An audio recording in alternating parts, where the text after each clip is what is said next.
வணக்கம். மாலை முரசு செய்திகளை விரிவாக பார்ப்பதற்கு முன் தலைப்புச் செய்திகளை பார்க்கலாம். 525 கோடி ரூபாய் நிதி நிறுவன மோசடி வழக்கில் தேவநாதனுக்கு தொடர்புடைய 12 இடங்களில் காவல்துறையினர் சோதனை. 4 லட்சம் ரூபாய் ரொக்கம், 2 கார்கள், ஹார்ட் டிஸ்குகள் மற்றும் முக்கிய ஆவணங்கள் பறிமுதல்.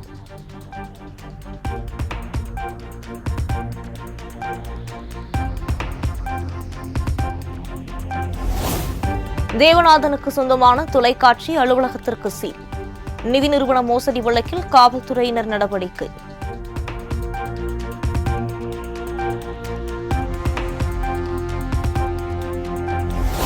தாம்பரம் செங்கல்பட்டு இடையே மதியம் 12 மணி வரை அனைத்து மின்சார ரயில்களும் ரத்து. தாம்பரம் ரயில் நிலையத்தில் பராமரிப்பு தீவிரமாக நடைபெற்று வரும் நிலையில் அறிவிப்பு.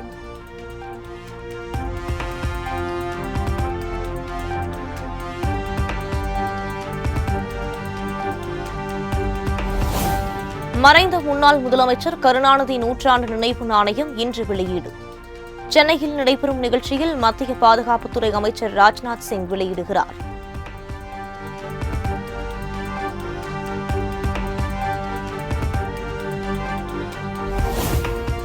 கருணாநிதி நூற்றாண்டு நினைவு நாணய வெளியீட்டு விழாவை முன்னிட்டு முதலமைச்சர் மு.க.ஸ்டாலினுக்கு பிரதமர் மோடி கடிதம்.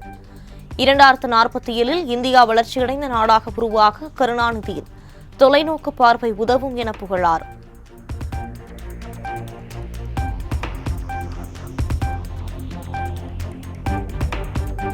கருணாநிதி நூற்றாண்டு நினைவு நாணய வெளியீட்டு விழாவிற்கு வாழ்த்து கூறிய பிரதமர் மோடி நன்றி தெரிவித்து முதலமைச்சர் மு.க.ஸ்டாலின் எக்ஸ் தளத்தில் பதிவு.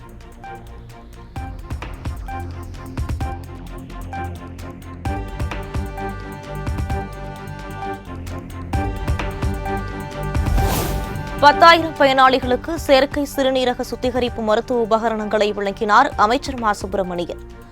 முதலமைச்சரின் வழிகாட்டுதலின்படி பல்வேறு வகையான புதிய திட்ட அமைப்புகளை சுகாதாரத்துறை தொடர்ந்து செயல்பட்டு வருவதாகவும் பெருமிதம். 15,70,322 பேர் டயாலிசிஸ் செய்து கொண்டிருக்கிறார்கள் என்றால், இது அவர்கள் வெளியில் செய்து கொண்டால் அதற்காக ஆகிற செலவு 1,277 கோடியே 14 லட்சம். இவ்வளவு செலவிலான இந்த டயாலிசிஸ் நம்முடைய தமிழ்நாட்டில் மிகப்பெரிய அளவில் ஏழை எளியவர்களுக்கும் நடுத்தர மக்களுக்கும் சிறுநீரக நோய்களினால்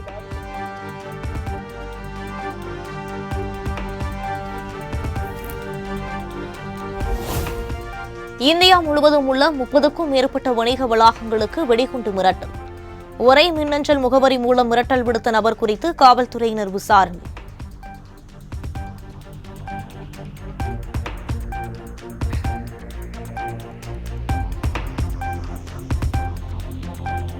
மேட்டூர் அணைக்கு நீர்வரத்து வினாடிக்கு 26,000 கன அடியிலிருந்து 16,500 கன அடியாக குறைந்தது. டெல்டா பாசனத்திற்காக 16,000 கன அடியும், கிழக்கு மேற்கு கால்வாய் பாசனத்திற்காக 500 கன அடி நீரும் வெளியேற்றம்.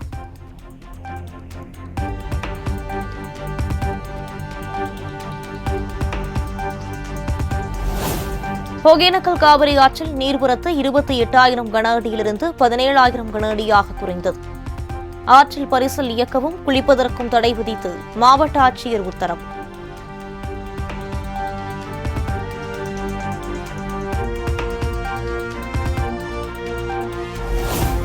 தொடர்ந்து பெய்து வரும் கனமழையால் தேனி கும்பக்கரை அருவியில் வெள்ளப்பெருக்கு.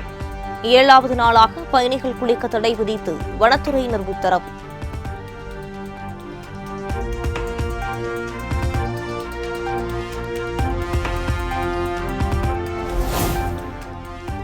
திருப்பூர் திருமூர்த்தி அணையிலிருந்து பாசனத்திற்காக தண்ணீர் திறப்பு. பூக்களை தூவி விவசாயிகளுடன் இணைந்து தண்ணீரை திறந்து வைத்தார் அமைச்சர் சாமிநாதன்.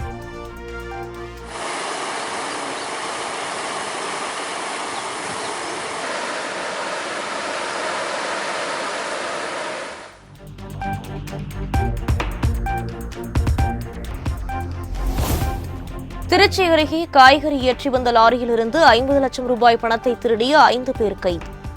தப்பிக்க முயன்ற 3 இளைஞர்களுக்கு காலில் முறிவு ஏற்பட்டுள்ளதாக தனிப்படை காவல்துறையினர் தகவல்.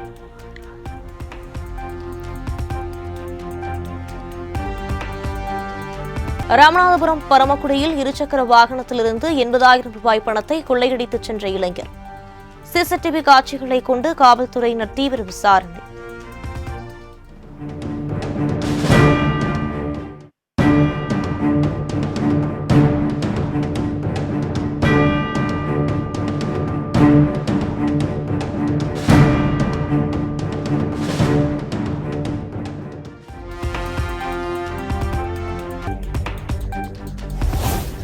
சேலம் செவ்வாய்ப்பேட்டை பகுதியில் உள்ள ஜெயின் கோயிலின் பூட்டை உடைத்து 25 கிலோ வெள்ளிப் பொருட்கள் திருட்டு. கொள்ளையில் ஈடுபட்ட மர்ம நபர்களை தேடி வரும் காவல்துறையினர்.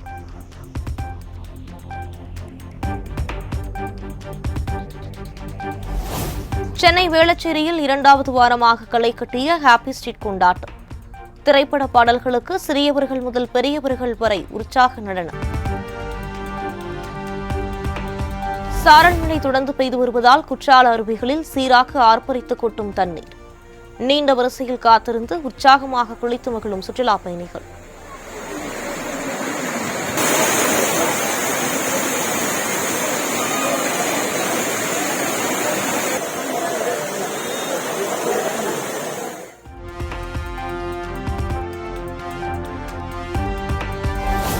விடுமுறை நாளை ஒட்டி கன்னியாகுமரி கடற்கரையில் சூரிய உதயத்தை காண குவிந்த சுற்றுலா பயணிகள் கடலில் ஆனந்தமாக குடும்பத்தினருடன் குளித்து மகிழ்ந்தனர்.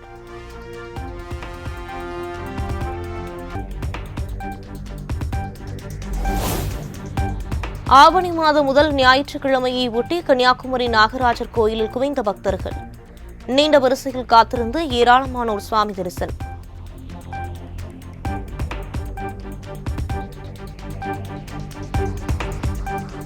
திருச்செந்தூர் சுப்பிரமணிய சுவாமி கோவில் அருகே 70 அடி உள்வாங்கிய கடல். பாசி படர்ந்து தெரியும் பாறைகள் மீது ஏறி ஆபத்தான முறையில் செல்ஃபி எடுத்து வரும் மக்கள்.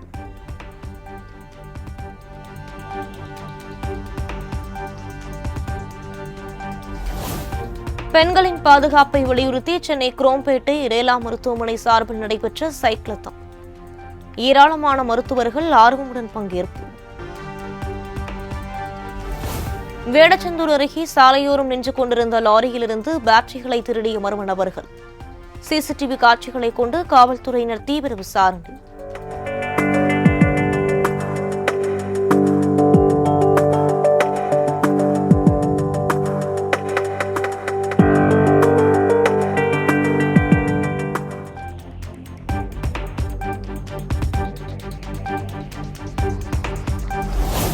தஞ்சாவூர் மாவட்டம் பேராவூரணி அருகே 1 லட்சம் ரூபாய் மதிப்பிலான பொருட்களை தொடக்கப்பள்ளிக்கு சீர்வரிசையாக வழங்கிய கிராம மக்கள்.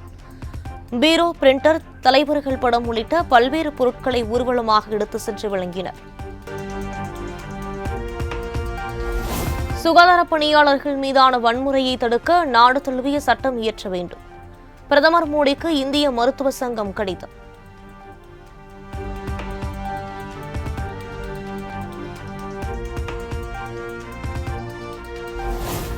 மருத்துவர்களின் பாதுகாப்பு தொடர்பான பரிந்துரைகள் பெறுவதற்கு குழு அமைக்கப்படும்.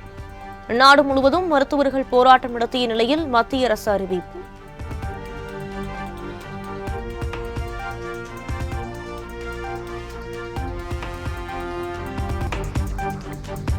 குரங்கம்மை பாதிப்பு தொடர்பாக சுகாதாரத்துறை அதிகாரிகளுடன் மத்திய அமைச்சர் ஜே.பி. நட்டா ஆலோசனை. சர்வதேச நுழைவு வாயில்களில் பரிசோதனை முகாம்கள் அமைத்து தீவிரமாக கண்காணிக்க வேண்டும் என அறிவுறுத்தல்.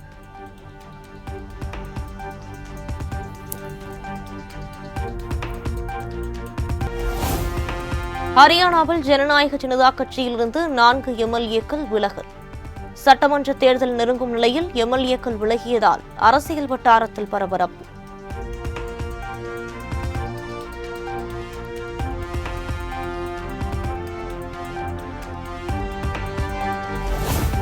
ஜார்க்கண்ட் மாநில முன்னாள் முதலமைச்சர் சம்பாய் சோரன் பாஜகவில் இணையப் போவதாக தகவல்.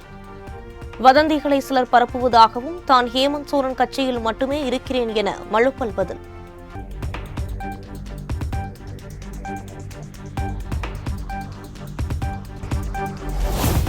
ரஷ்யாவில் ஏற்பட்ட சக்தி வாய்ந்த நிலநடுக்கம் ரிக்டர் அளவுகோலில் 7ஆக பதிவு. கட்டடங்கள் கடுமையாக குலுங்கியதால் அலறியடித்துக் கொண்டு வீட்டை விட்டு வெளியே ஓடி சாலையில் தஞ்சமடைந்த மக்கள்.